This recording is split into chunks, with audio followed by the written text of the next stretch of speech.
Таяуда ғана бір оқиға маған үлкен ой салған еді. Өткен аптада ауылдағы әпкемнің қызы келді. Соңғы рет студент кезінде көрген едім. Үріп, ауызға салатындай аппақ, бота көзді, өте сұлу қыз болатын.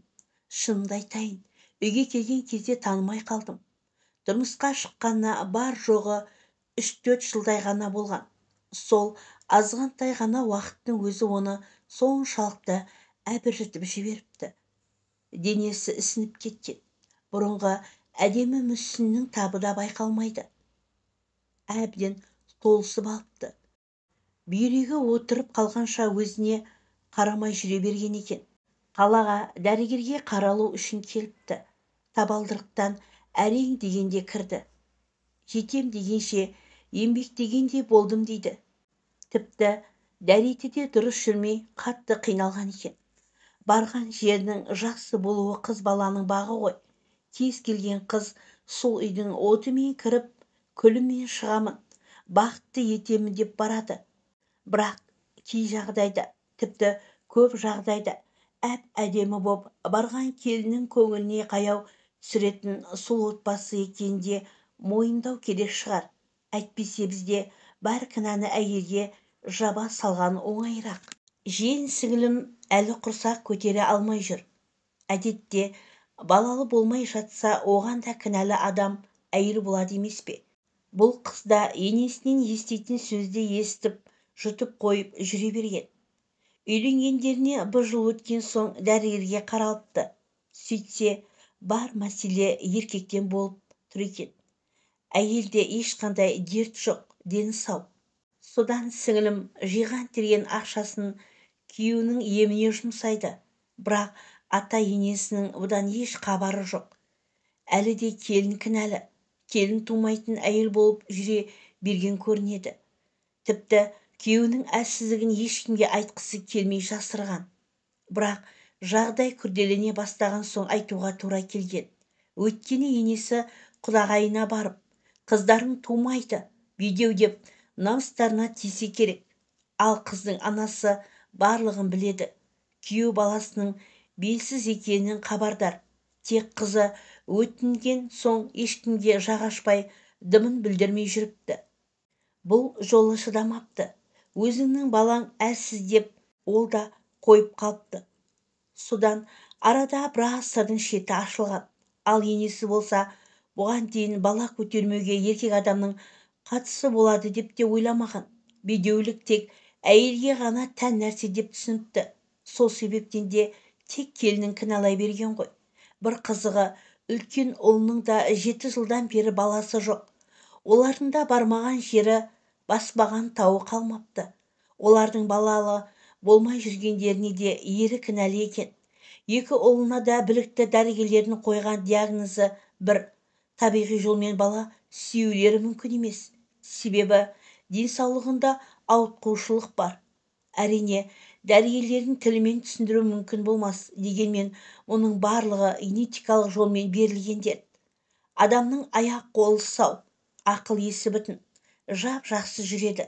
Бірақ жыныстық жағына келгенде гендік тұрғыдан қарағанда қауқарсыз.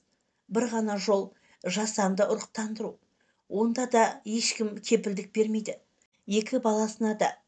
Ал енді неге мұндай жайсыздықтар болып тұр деген сұрақтың туындайтын орынды. Бұл біздің өмір сүру салтымызбен тікелей байланысты болуы керек. Қазақта тектілік деген жақсы ұғым бар. Әрі халқымыз ерте заманнан бері тазалық сақтап, діннің діңгегін берік ете түскен. Артық қылық жасамауға насихаттаған. Ал кім көрінгенге көзін сүзіп, қалай болса солай жүрген адамның қанында бұзылады екен. Ондайлардан туылған ұрпақты тексіз деп те атаған емес пе? Шариғатта да 4 әйел алуға ғана рұқсат етілген. Оның да бір хикметі бар. Өйткені қанның бұзылуына апару ықтимал. Сол себептен асыл дінімізге де зинақорлыққа тыйым салынады. Ал әлгі күйеу баланың әкесі жас күннен бастап біршама әйелге барған көрінеді. Бұл туралы бүкіл ауыл білетін. Өз әйелін ұрып-соғып, үйде отырғызып қоятын да өзі қыдырып жүретін. Әйелі әбден басылып, үйде қарайып отыра берген. Ештеңін ретін білмейді. Кіммен қалай байланыс орнату керектігінде пайымы жоқ. Әйтеуір өмір бойы жиналған бар өшін келіннен алса болғаны. Бір жеңілдеп қалады. Ал күйеуі қазір картаға салынып кеткен. Бала шағасының табысына дейін картаға тігіп жіберуге бар. Үйдегі әрбір іске сын айтып отыратын да осы кісі. Балалары бір істі қолға алса кедергі келтіріп, жер-жебіріне жетеді. Келіннің тірлігіне тіпті жаны қарсы. Айлығын жинап, үйге, ауылға бірдеңе жасатқысы келсе, үзілді-кесілді қарсылығын білдіріп шыға келеді. Әйел үндемеу керек, әйел бағыну керек, әйел таяқ жеу керек деген соқыр ұғымды ұстанады. Ал өздері болса едені жоқ. Қара қағаз төселген жерде ас ішіп отыра беруге бар. Ешкіммен араласпай, араластырмай, тек айтқанын істеп отырса болды. Әйелдің міндеті сол, ол үшін. Өмірде неше түрлі адам бар деген осы екен. Мұндай тақырыпта хат жазғаным қалай болар екен деп ұзақ ойландым. Өзгелердің өмірінде нем бар екен дегенде ой келді. Әркімнің өз санасы біледі ғой дейсің. Бірақ айналамызға қарасақ, бірінің ері, бірінің әйелімен бірге жүру деген нәрсе қалыпты болып бара жатқан сияқты. Қазір ештеңе таң қалмайтын болдық. Ал сондай шалыс қадамдардың келешегімізге, ұрпағымызға зиян тигізетін ойланып жатырмыз ба? Неге қазір науқас балалар тым көбейіп кетті? Генетикалық аурулар қатары күн санап артып барады. Қарапайым ғана мысал, бұрын мектепке дейінгі ұйымдарда логопед деген маман болмайтын. Қазір ол барлық білім мекемелерінде бар. Неге? Өйткені тілі мүкіс, одан бөлек ерекше балалар көбейген. Әрине, адамдардың бәрін кінәлаудан аулақпын. Бірақ осындай кереңсіздіктердің дені өз амалымыздан емес пе деп ойлаймын. Әсіресе бойда жігіттер ойланса деймін. Қазір жас, ештеңенің парқына барып ойлана бермеуі мүмкін. Некесіз байланыстардың кері әсерінің де болатын естен шығармау керек. Дегенмен, алдағы өмірі жайлы бір сәт болса да ойланса жақсы болары сөзсіз. Сіңілімнің қалын көріп жаным ауырды. Күндіз-түні еститін сөзді естіп, жастығы жасқа малшынып күндері өтіп жатыр. Әп-әдемі жүзін мына өмірдің болмашы өткелдер шайнап жіберген секілді.